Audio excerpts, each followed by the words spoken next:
All right. Oh, good job, Noah. You remembered right on time. All right. I'm just going to share my screen. I'm going to assume that you are seeing the right screen unless you tell me otherwise. Okay, so thank you, Joy, for that introduction. I am Shannon Hulst, Cape Cod Cooperative Extension and Woods Oceanographic Institution Sea Grant Program, also Barnstable County. I want to say that I normally do this presentation with Sarah Korjeff, who is the Historic Preservation Specialist at the Cape Cod Commission.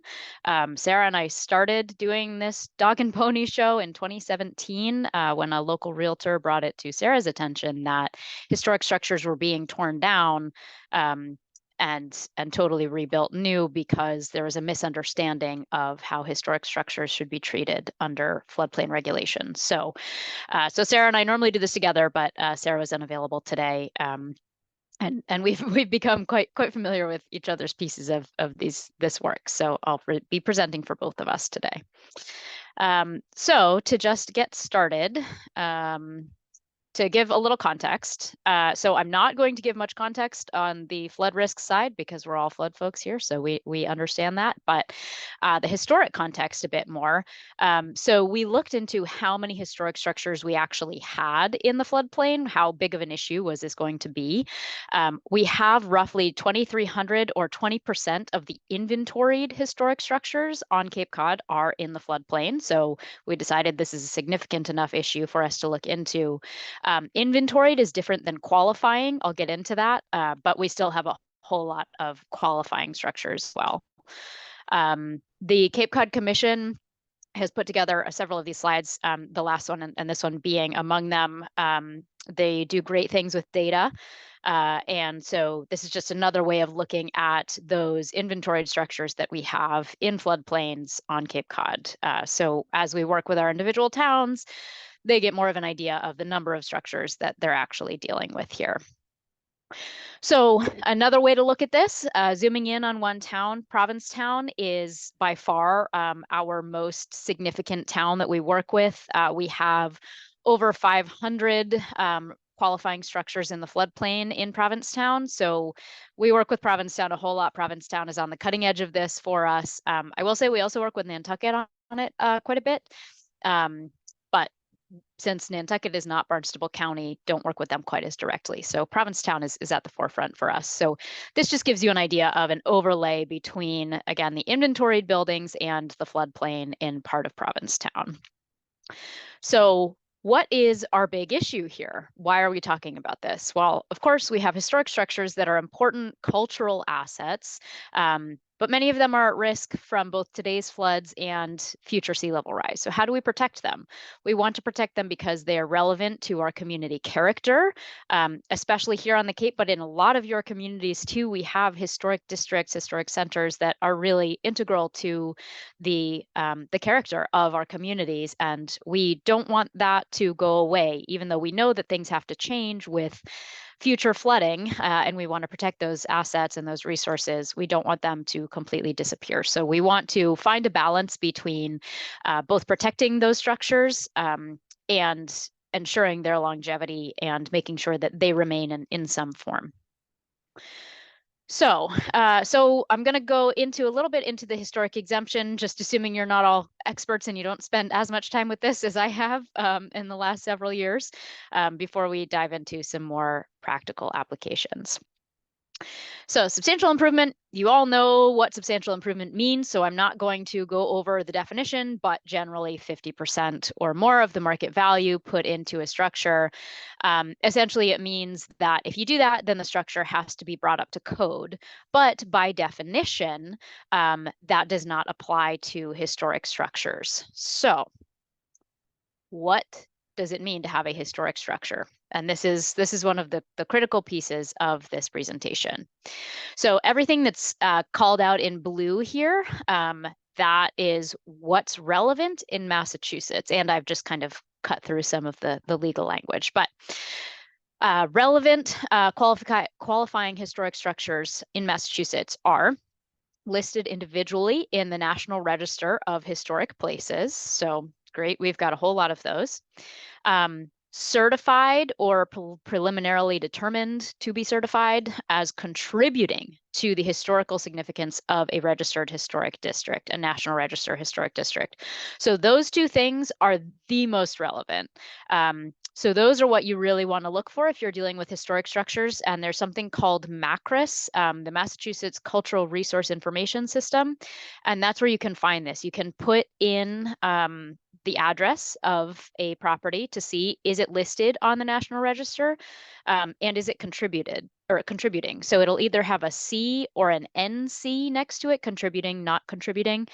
These are things I've learned from Sarah, the Cape Cod Commission's historic preservation specialist, that you can learn how to read these and look at these to figure out whether it's contributing or not. And with all of these things, it's great to have a third party, unbiased historic preservation specialist to give input on this. That is what Sarah does for our communities here on the Cape at the Cape Cod Commission. So again, listed individually on the National Register or listed as contributing to a National Register historic district. For most people, those two things are what's most important in Massachusetts. There are some other definitions, other qualifying structures. So it could be individually listed on the state inventory of historic places.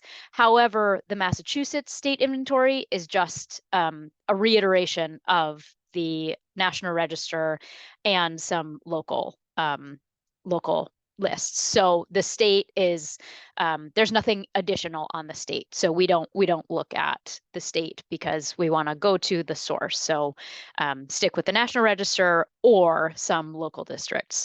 So then these local districts, there are some in Massachusetts where there is a local inventory of historic places in communities with historic preservation programs that have been certified by either of these programs listed here. And a structure qualifies if it is individually listed on one of those local historic inventories. So one of those local historic inventories, there's a whole process to become what's called a certified local government.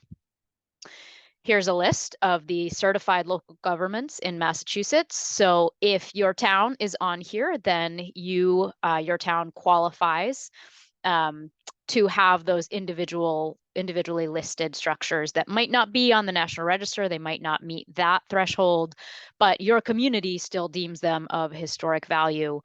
So you want to put them individually on this list. Nantucket, you'll see, is here.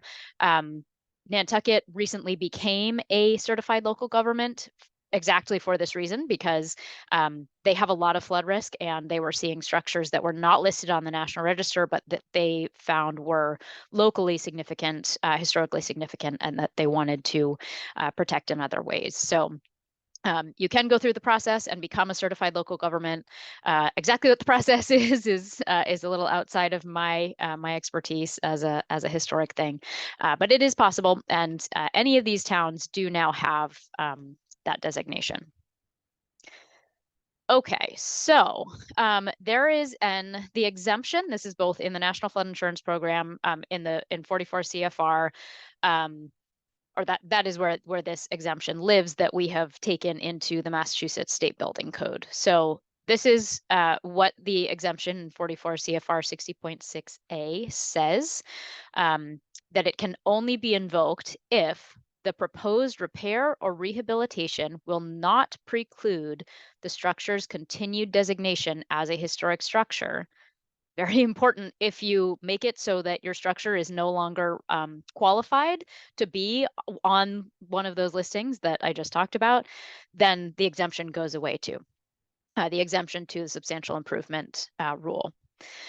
So that's one piece of it. And then also the exemption may only be invoked if the variance is the minimum necessary to preserve the historic character and design of the structure. So this is, I've got a big arrow there because that's really important.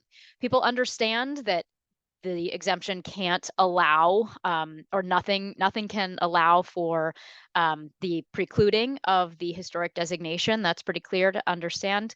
But the variance is the minimum necessary. Of course, the way that it works in Massachusetts, because of how we've pulled it into the building code, it's not actually a variance. It is an exemption by definition.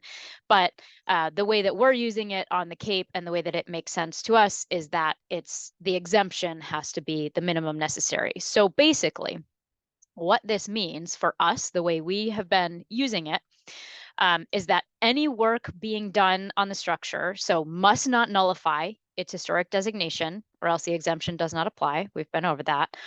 And the exemption can only apply to the defining characteristics that are critical to the historic designation of the structure. So I'm going to take a step back there. So defining characteristics are part of the National Historic Register, how they define what is a historic structure. There are certain defining characteristics. It might be the windows. It might be the front door. It might be the foundation. I haven't seen any of those, but it might be. So there are things that are listed that say these characteristics have to stay the same in order for this structure to remain listed on the National Register. And if those things are changed, and it could be removed. So that's important, because if it's the windows that are important to the historic designation, then issuing an exemption for an elevation and changing the foundation isn't relevant, because it's the windows that are the historic, the character defining components. So again, I'm just going to keep hammering this home, because this is what we've gone over and over with our building commissioners and historic district commissions as well. So first, one thing that Sarah, when Sarah realized she wasn't going to be able to present with me, she said, keep bringing this up, that it's really important to engage a historic preservation specialist to ensure that that historic designation will remain. We don't want to accidentally remove that historic designation. It's also important to have a third-party unbiased historic preservation specialist, because it's pretty easy for somebody to hire someone who may say, oh yeah, the foundation is a critical historic component, and therefore we should be exempt from everything having to do with elevating the structure. So it's important to have an unbiased third party there. So again, I mentioned if the defining characteristics are the windows or the front doorway, the exemption shouldn't apply. That structure should still have to come into full floodplain compliance, because it's not the elevation, it's not the foundation. It's something that has nothing to do with the elevation of the structure. There is one piece here, though. This is where Sarah and we've had lots of discussions over the years of trying to marry these two things, because historic, they tend to want to keep things the way they've always been. And of course, on the floodplain side of things, we want to protect things. And that means usually looking to the future. So this third bullet here, if the structure will end up, after it's been fully brought into compliance, if it will end up much higher than all the others around it, then the exemption may apply. So explaining that a little bit further, if we're thinking of Provincetown, for example, pretty dense development. We know floodplains, they're kind of all over the place. It's possible for one person to be held to a higher base flood elevation than everyone around them. So there is some concern that if one person has that higher base flood elevation and they have to elevate higher than anyone else around them, and it would stick up and stick out of the historic district, then that may be a time to apply the exemption. Another option for that is to require all other structures to be elevated to that highest elevation. That's something that's going to keep coming up today, that Sarah and I are trying to push communities to start looking at. Is that viable? Is that something that they want? But we hear a lot that they don't want the up and down look that we get from the reality that base flood elevation changes. Our floodplains are not linear, they're all over the place. Also, the ground elevation is all over the place. So that is something that we really want them to look at. So far, nobody has, but hopefully that's something that towns can start to think about. And I'll bring that up again later. So then also finally here, all historic structures must comply with flood safety codes to the greatest extent possible. We still want to protect our historic structures, even if that means that they look a little bit different. So this is what we tell historic district commissions and building commissioners when we get calls about this. This is something that Sarah has pulled. So again, Sarah, as the historic preservation specialist, knows all the historic things. This is something that came out last August in 2023 from the Advisory Council on Historic Preservation. They released a statement, a policy statement on climate change and historic preservation. And in it, Sarah's pulled out these three things. So one, they say that the historic preservation community should increase flexibility in retrofitting buildings to be more resilient while at the same time preserving their historic character as much as possible. So recognizing that keeping things exactly the same is not going to be viable in a future with more flooding. Also, they've pulled out developing sensitive and creative solutions to help communities accept and contend with the reality that many historic properties will have to be altered. I've added the bold emphasis here. So again, the Advisory Council on Historic Preservation accepting that many historic properties will have to be altered, because when we started this, we got a lot of pushback. And Sarah and I started in very different positions on this, that historic properties, again, they want to keep them the exact same that they've always been. So recognizing that they are actually going to have to change in order to adapt to our changing realities. And then finally, that interventions to protect historic properties from climate impacts or to reduce such impacts may necessitate changes to the properties or their surroundings that are less than ideal. So this is the historic preservation folks having come a long way on this. This is not where these conversations started, but it's really important that they are now recognizing that, yes, of course, we want to preserve our historic resources as much as possible, but we might not be able to do that in the face of increases in flooding and sea level rise. So we do have support from historic preservation specialists on adaptation of historic structures. This is just a quick note. In 2020, Sarah and I released this floodplain regulations and historic structures in Massachusetts. You can find it if you just do, there is a link here, but if you just do an internet search for that, and Cape Cod Commission or Cape Cod Cooperative Extension or Woods Hole Sea Grant, it'll come up. It is a bit out of date.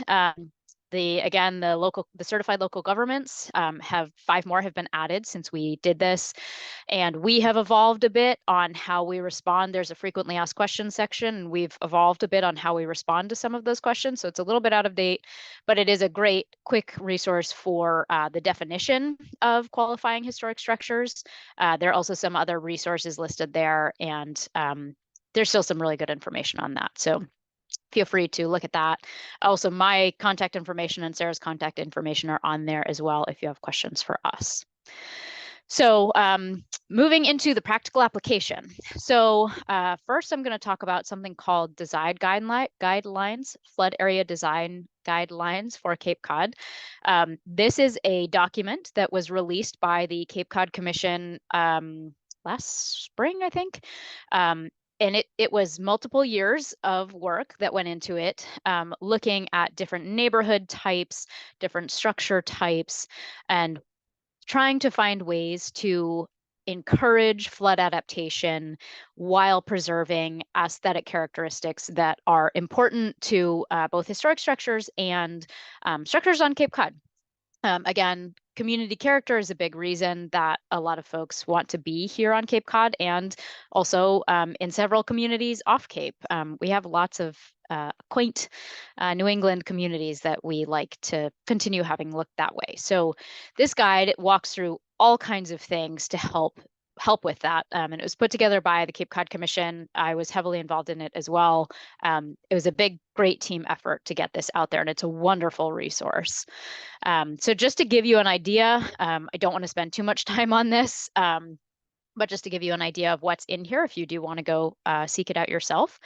So there are different strategies that are outlined. So there are building solutions, so retrofitting, relocation, or retreat, and also elevation. And then neighborhood and site solutions, recognizing that maybe there are circumstances where an entire neighborhood can be looked at together and it's not individual structures.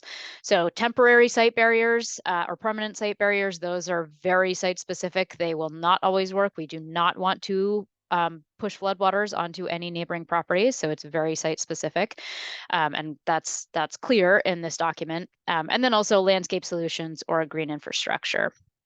And I also want to note that there is a section here on the bottom there that there are call outs for special considerations for historic structures all throughout this document. So there's a lot of attention paid to historic structures. It's a really, really great resource. So this is a really key piece to this guide, is the 8 key principles for elevating buildings on Cape Cod. Elevation is most of what we see, of course, in the flood adaptation world. Sometimes it's relocation and retreat, but not very often. Usually we don't do neighborhood scale things. So we spend a lot of time looking at elevation in this guide. The eight guidelines are to limit the building silhouette. So if you are putting on an addition, try to put it kind of in line with the building already on the back instead of the side. 2, limiting the porch or deck areas. Both of those are to reduce massing, because we often see these smaller houses just get bigger and bigger, and they look bigger and bigger, and especially in areas where you have a lot of visibility from the road or from pedestrian areas, it just really starts to change the way the neighborhood looks. 3, maintaining a street level of interest, so either landscaping or fences, and this also depends on how high the structure is elevated. If it's only a couple of feet, it's not going to matter. If it's 10 feet in the air, then a street level of interest, something going on there, is more important. Leaving open areas under building. So again, doesn't really matter. It's not relevant if it's a low elevation, but if it's a high one, we want people to be able to see under the building and see out to the water. There is historic precedent for that, that areas were just open under buildings here on the Cape. So maintaining that, allowing people to see the water, but also having a street level, something of interest, fencing, landscaping, things like that. Number 5, if the structure is not elevated very high, just a few feet, using skirting that reflects the designs of the neighborhood and local traditions. 6, using layers of landscape plantings and low fences. So again, that kind of street level of interest. 7, elevating buildings in a neighborhood to a consistent base elevation height. So this is what I was mentioning earlier. You go with your highest base flood elevation, and then of course add whatever freeboard on top of that. We have a pending new building code. If a town were to adopt this, you might want to look at what the elevations or what the freeboard is in the new building code and adopt that as your minimum, so that you don't suddenly have to then go up another foot and everyone can still be consistent. That's something that is the towns can say that they want everybody to do that. Again, we have yet to have any town actually take that on, but it's a way to get at the uneven look of houses being elevated to different levels. And then making parking and garage doors secondary to pedestrian features. This is especially important in densely developed areas where there are a lot of pedestrians. So places like Provincetown or Woods Hole, places where people are going to be walking around and they don't want to have a big garage door right in front of you, so that that's kind of on the side and tucked away. Not all of these are always practically possible, but again, the intention here was to look at designs that are most aesthetically pleasing and most in character with what we already have here on the Cape. So just to give you an idea of what's in here and what it looks like. So there are sections for elevating to different levels. The first one is for elevating a building 1 to 3 feet. You can see these diagrams are all throughout this guide, so that you can just kind of see what it looks like right next to each other, the structure at the original elevation, and then the structure elevated with skirting underneath it, because it's just elevated a little bit. This is one of those call outs for historic preservation and historic buildings. So again, looking at the skirting and differentiating between what's original and what's new. That's a way to preserve the historic nature of a building. So on the left here, the dark wood shingled, natural wood shingled building is original. The white shingling or the white skirting on the bottom is new. So it's very clear that there's a difference there. On the right, this is one of both Sarah's and my favorites. This is in Provincetown. So we've got fencing and landscaping at the street level. So there's still something interesting. Also, it's not a solid fence. Water can go through that fence pretty easily because we also don't want to be encouraging things that will become storm debris. That fence could become storm debris in a stronger storm, but a smaller storm, water will move right through that. And then the picture completely on the right is really great. So this structure has been elevated only a couple of feet. It is right on the road. You can see in that picture on the left there that the road is right in front of it. Without moving it back, which they didn't have room to do, they didn't have room to put stairs down from the elevated front door. So they did this planter on top of a granite step right in front of the front door. So there's still the front door is still there. It's still a focal point. There's still something interesting going on there, but it's no longer a usable front door, and that's fine.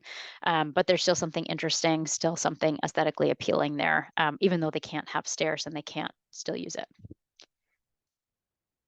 So this is showing, again, it just walks through elevating a building 4 to 6 feet, and then also more than 7 feet. And there are different sections.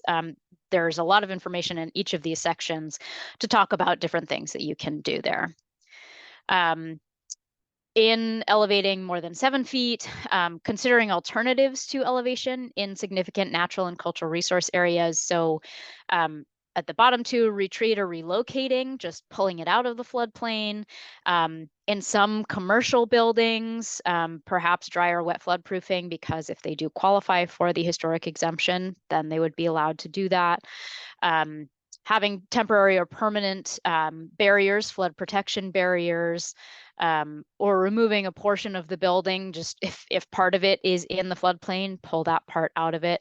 So there are lots of different things that you can do here, but this document does encourage physical elevation or relocation to reduce that flood risk rather than dry flood proofing. We're really not promoting dry flood proofing over or wet flood proofing over the others. Well, I guess wet flood proofing, but elevating the main usable space. Something else, again, special considerations for historic structures, identifying cultural resources of high community value. This is the Provincetown Town Hall, which floods regularly. So looking at doing some research to figure out what actually is important to your community, what structures or assets does your community want to actually preserve. So identify those areas and start to inventory them and document them in ways that if they can't be preserved the way that they are right now, there can at least be documentation of what they looked like in their original state or their current state. And then those can be displayed later, even if the structure changes. So that's the design guidelines, and that's guided a lot of putting that together and thinking through all that helped guide us in a lot of the practical application. So for the practical application, I'm just going to give 2 examples of structures that we have been asked to give our input on in Provincetown. We've been asked to give input on dozens of structures throughout the Cape. But again, staying in Provincetown has a whole lot. Also, the way that these have been addressed and dealt with have changed over time. So one of the first ones that we dealt with was 509 Commercial Street. So that's this structure on the right here. So one of the things that they looked at, so they elevated the structure. It's fully to code. They left that area underneath open. There's nothing really at the street level. There's no interest at the street level. I will say that generally the community hates this one. There's a lot of controversy over it. There's also some controversy over whether it's caused more flooding. We disagree with that, but this is a really high controversial focal point for the town of Provincetown. So there are some things that they did well, some things that they could have done better. I love that they elevated it to the full amount. That was the right thing to do. Something that they did, though, is in order to change so that there wasn't this huge looming structure right next to the road, they pulled it back a little bit. And that's great. That makes a lot of sense. Except the problem is that where this is located, they pulled it closer to the source of flooding. So it's closer to the beach now. So we've encouraged them to not allow that to happen in the future. But that is something that is a good idea if you're pushing it further away from the source of flooding. The structure on the left was elevated to a lesser amount before the town had really started figuring out how the exemption applies. It did qualify. This is a qualifying historic structure, but they elevate it less because they thought that it fit in better with the historical context. Sarah and I have since been to the Historic District Commission and done some more education for them. But so this was not fully elevated in an effort to preserve that historic streetscape.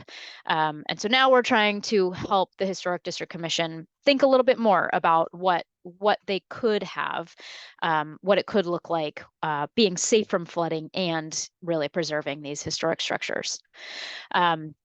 So some things, again, that we looked at here, how high is too high? I am always going to say that it should be elevated at least to the full amount that's required by the building code, regardless of whether that exemption applies. It's going to, of course, be safest that way.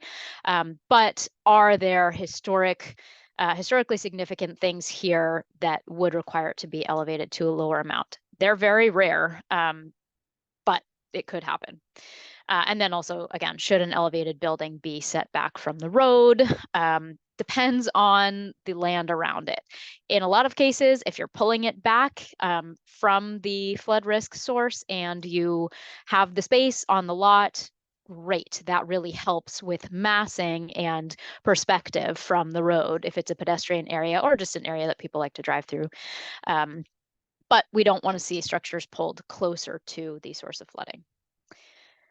Then another one that Sarah and I were asked to provide input on was 73 Commercial Street in Provincetown. This one has not been done yet, or had not been done. This was in September that we talked to them about it. I don't actually know where it's at now.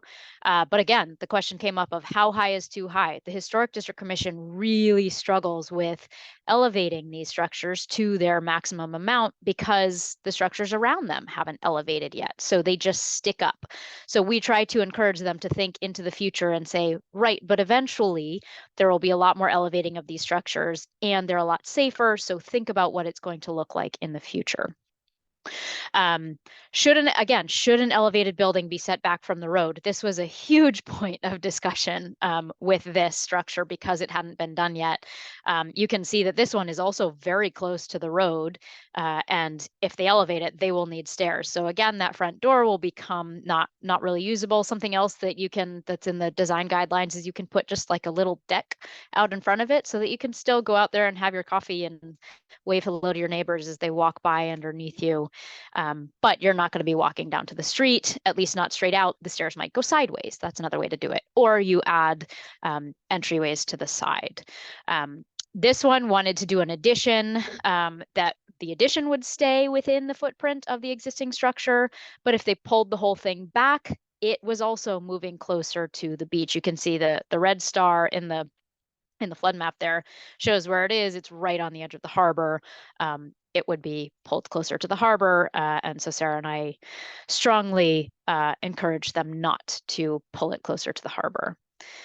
And then there were some of the 8 elevation principles that I reviewed from the design guidelines that we encouraged them to think about as well. So when this is elevated, leave the area under the building open so that people can see under it and see the water. But maintain that street level of interest. So have some low plantings. Don't have plantings that go all the way up to the bottom of the structure, but have some low plantings. And then also consider layers of landscaping depending on the landscape that's there and what can be used. We're not encouraging fill to be brought in. We don't want to see that. But is there a way to do layers of landscaping that works for this property? So then finally, having some recommendations as we've gone through this several times. starting with so this is something that we are recommending to Provincetown, and Provincetown is working on enforcing. So we recommend starting with a fully compliant proposal for every historic structure, whether it's qualifying or not. Start with a fully compliant proposal. Then if it is a qualifying historic structure, then the Historic District Commission can look at it and say, these specific character defining features would be negated if this fully compliant proposal is implemented. Therefore, we're going to say you have to scale it back here and there, but it's going to be as compliant as possible. To the greatest extent possible, it will be flood compliant. And again, we don't foresee that there will be many instances in which the character defining features would actually be nullified by flood compliance. So for the most part, we think that full compliance is still going to make the most sense for most historic structures. But of course, we want to make sure that we don't accidentally nullify that historic designation. This second bullet is a weird, nitpicky one, but became incredibly important, that the proposal should include both the proposed height of the structure above the ground, and not just the increase in height or just in the NAVD 88 datum, because historic district commissions who are reviewing these don't understand what NAVD 88 is, and they couldn't quite comprehend the increase in height because they didn't quite understand where the first floor was just looking at the structure. So what they really wanted to know was the height of the structure above ground. And what this one particular proposal had on it was NAVD 88, and it said 14 feet. And so the Historic District Commission thought that that meant 14 feet above the ground, and they really didn't like that. The reality was something like 4 or 6 feet off the ground, which is very different than 14 feet off the ground. So we realized in talking with the consultant and folks from the town that that was a really critical piece to include. So for consultants that are on the call, having that is really, really important. You have to, of course, have the NAVD 88 and the other information on there, but that was really helpful for the understanding and therefore the support of the Historic District Commission. Also considering the 8 elevation principles in the design guidelines. Again, those are available. It's flood area design guidelines from the Cape Cod Commission. There is a link on the slide, but you can also do an internet search for it. Also, if you were to email myself or Sarah, we can get that to you. It's a really, really helpful guide with lots of great ideas in it. The Sarah and the Commission folks had some really great aesthetic ideas, and pulled from lots of work that's already out there too. So perhaps from things that you all have done or might be in your communities, that are really good examples of things that we do want to see. And then again, is there a consistent height based on the highest required elevation to which all structures in a neighborhood should be elevated? Again, one of the most significant complaints that we hear from the historic folks is they don't like the look of structures that are not evenly elevated, and some are down and some are up, even in areas where part of it's floodplain and some of it's not even floodplain. So they don't actually have to elevate. But does the Historic District Commission want to require that everyone has to elevate to the same height for consistency? If that is something that is really significant to them and they really care about a consistent height, they don't want to see that up and down look, then that's something that is worth considering. But if they don't care, and the uneven height is maybe a new character of the community, then that's fine too. So with that, I will wrap it up, and I'm going to leave both of our contact information up there for a minute, and then we can take questions. And I see that there's maybe some in the chat. Let's see. All right. Oh, Joy, thank you for putting in the certified local government information. Fantastic. Thank you. Noah, did you want to field the questions, or Rebecca? I don't want to steal somebody's job.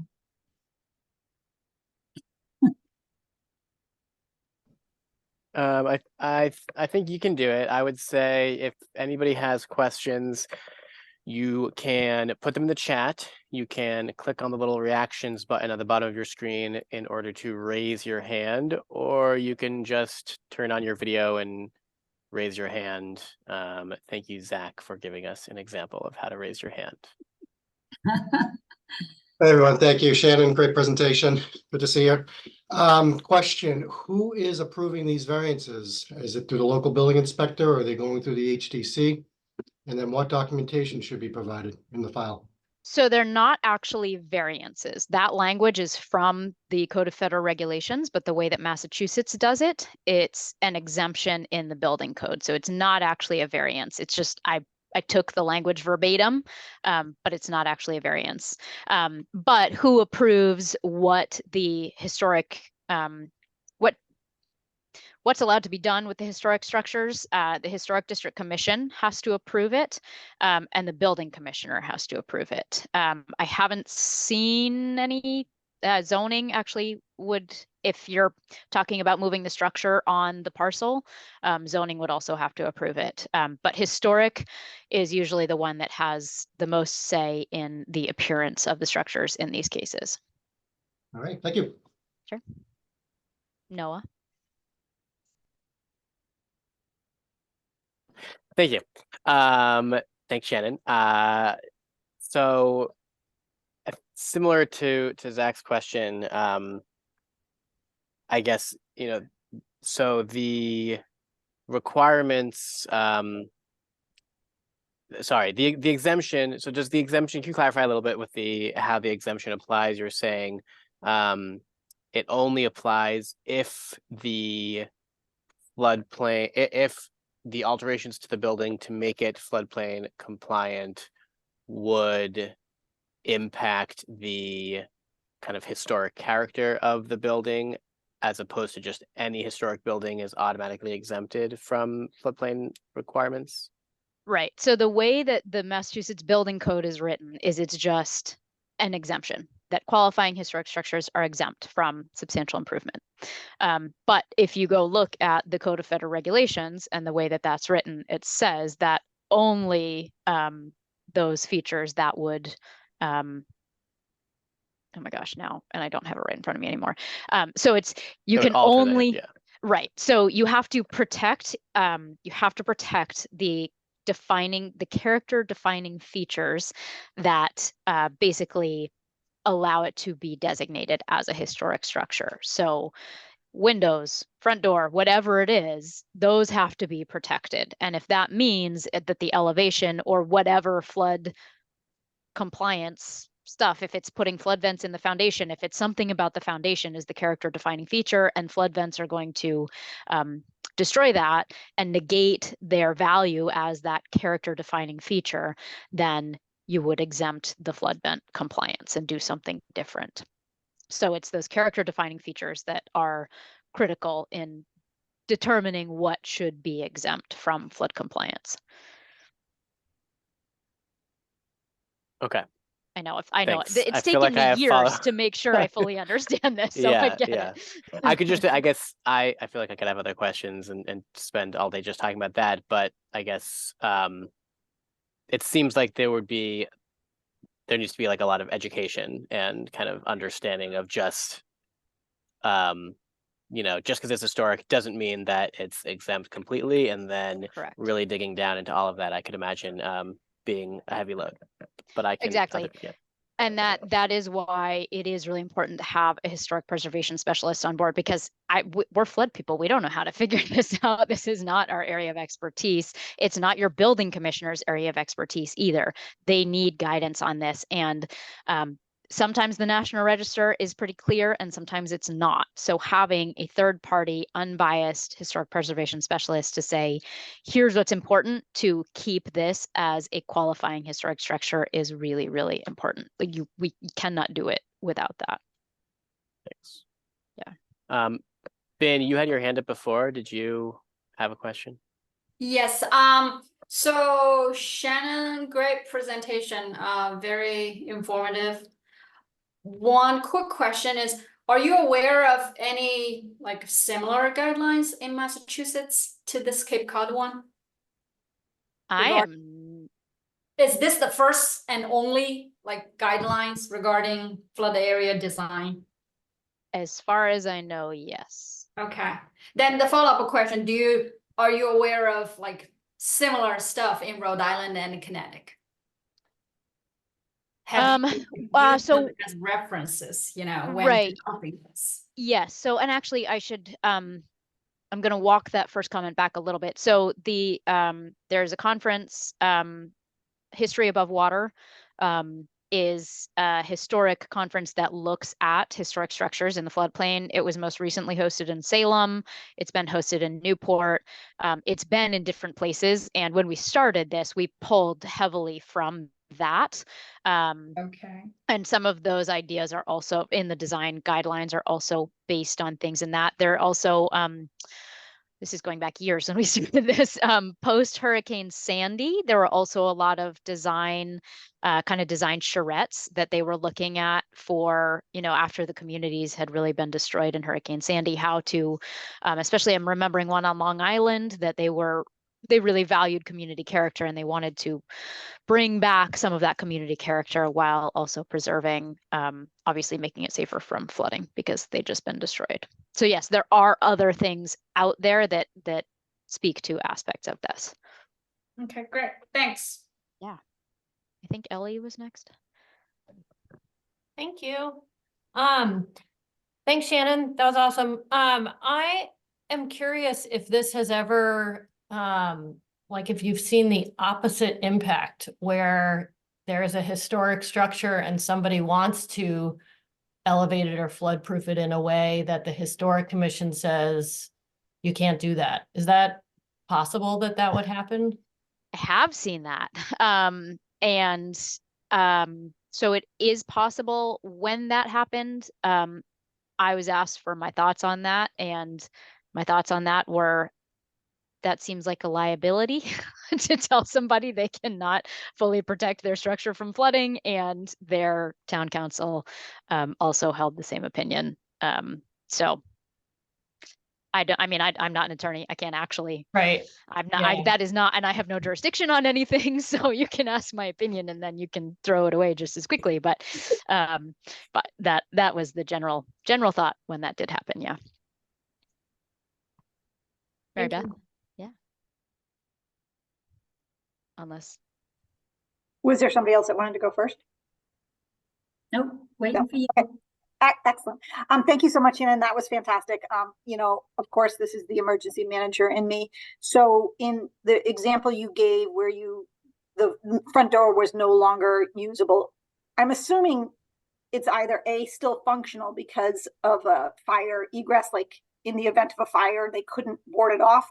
And is there ever instances where you involve the local fire department in cases like that to ensure that they're sticking to local fire codes and things like that? Or would that be the building inspector? Yeah, that's the building inspector. So they still, this exemption is not an exemption from all building codes.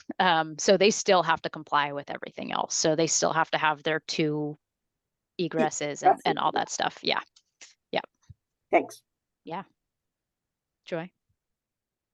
So I had a couple of questions. One I put in the chat, and it was regarding when you elevate the structures to their full compliance. So I'm going to talk about maybe structures that are 6 to 8 feet or more off the ground, above the grade. Did the design considerations also have to include wind damage to the roof and so forth? Because once you stick something up in the air like that, there's a higher increase of wind damage. That's my first question. My second question is any of this work that you presented something that the Silver Jackets Award assisted with? Because I know there was a Silver Jackets Award involved in this, and I just wondered about that. Yes, thank you, Joy, for that. I'll take that question first. So the Silver Jackets project, there's a Silver Jackets project that happened kind of in the middle of all of this, looking at 3 communities on Cape, Woods Hole, Sandwich, and Provincetown, looking at, I think, 15 buildings in each, and looking at ways to adapt those historic structures, qualifying historic structures. And the intention was to be able to pull that into the design guidelines and reference that and use those as recommendations. However, that project is currently on hold because of a retirement that happened in the middle of it of the most critical person. So we are still waiting for the information from that. There, we got a couple of graphics that were already, the concepts were already incorporated. But yeah, when that comes out, and thank you, Joy, for bringing that up, that is part of related to all of this. So when it comes out, it will be another fantastic resource. I just have no idea when it will come out because they've got to hire to replace that. And then, do you have another comment on that, Joy? The wind, no. Right. Okay. Yeah. So then the wind, that is a really great point, and very relevant, especially on the Cape. We have a really high wind risk out here, and we didn't give much attention to wind, and that would certainly be a shortcoming. Without being wind experts, we weren't looking at that. And we're hoping that most structures are going to be within 1 to 6 feet elevation and not many that are above that, but wind would certainly be something to consider with those other elevations. Yep, good point. Thank you. Yeah. There's 6 minutes left. If we still have any questions for Shannon. Yeah, like Eric's Eric. got a question. Okay, Eric. We can have that be the last one. Thank you, and thanks, Shannon, for the presentation. So my question actually kind of relates to what Noah was asking about before regarding the exemption. I was looking at the FAQ sheet that you referenced, and I know you said it's a bit out of date, and that does note that a complete exemption, that you can interpret it as a complete exemption from all flood mitigation. So I guess my question is, if you were to issue an exemption for something that didn't relate to the historic characteristics, would that be like a violation of NFIP requirements or something that would hurt you in the CRS program, or is it, or can it actually be considered an exemption for all floodplain? Yeah, that's just a great question that I don't think we fully know. So that is the big piece of that guide that is out of date, because we had not yet looked back to the CFR, and it was up to building commissioners to figure out how to apply this, and they said, well, we need help and we need more guidance. So then we found that in the CFR and went, oh my gosh, of course. So that's the big piece. Joy, go ahead.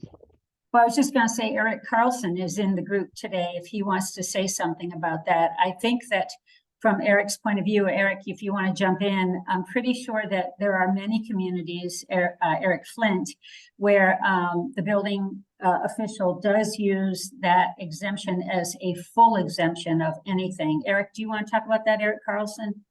It's always been my understanding that as FEMA sees FEMA's regulations, that exception that's in our building code, which is consistent with FEMA's definition of substantial improvement, including the exception, FEMA says, as they interpret it, I don't really speak for them. My understanding is that that is an exception, and historic structures meeting that definition when the proposed work does not preclude further historic designation. They have an exception, and the substantial improvement requirements do not apply. So if they are not enforced the way Shannon's described today, FEMA would not consider that a violation of their standards. So we got to where we are with building commissioners saying we need more guidance, we need more help. And Eric and I have also talked about this in years past too. So yeah, I don't know if they'll change that. I don't foresee that anytime soon, and have certainly not heard from FEMA that they would. Okay, thank you all so much. And Shannon, that was a fabulous presentation. I'm glad we recorded it. Noah, did you have some final announcements? You have 3 minutes. Yeah, I just want to let everyone know that we have our newsletter is up on the website, and I just posted a link to it in the chat. If anybody ever wants to write an article for the newsletter, please let us know. And we're always looking for more interesting articles. And in particular, we are looking actively for spring newsletter articles. And if you have any thoughts by April 30th is when we're trying to collect that those articles. And then I know many of you are eagerly awaiting to pay us to be members. Some of you already have, which we appreciate, and we will migrate that forward. So don't worry if you've already paid for this year. But we are changing to a new membership software, which we're very excited about, and we don't want to make everybody do something twice. So we are going to get that up and running and then put out an official call for 2024 membership. In the meantime, continue to operate as members. And one more thing, several members of the annual massFM Conference Planning Committee are here in the group. We can tell you today, in pencil, write down October 30th for the annual conference date. It's unlikely to change, but you know, anything can happen. But right now, that's the date, October 30. So put it on your calendar and save it, because we need you to help us make this conference even better than last year's was. So with that, I guess, Noah, if you have nothing else, and Rebecca, you have nothing? Okay. If you registered and indicated that you are a CFM, you should be receiving 1 credit for that. Let us know in a few months if that doesn't show up for some reason, but we'll take care of that for you. Thanks, Great. everyone. Thanks, Shannon. Thank you. Have a great Thanks, Joy and day. Rebecca. Thanks, Shannon. No problem.